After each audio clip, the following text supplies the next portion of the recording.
अस्सलाम वालेकुम। तव्हां ॾिसी रहिया TN न्यूज़। ख़बर शामिल करियूं था घारो खां।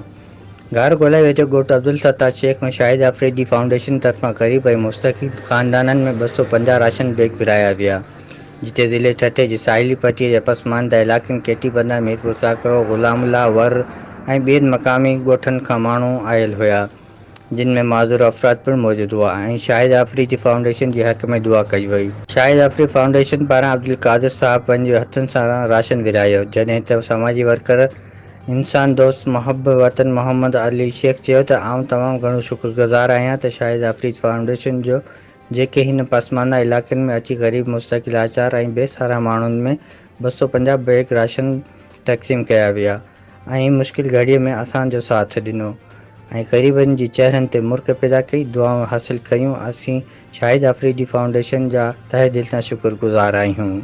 रिपोर्ट हक़नवाज़ चांडियो, TN न्यूज़, घारो।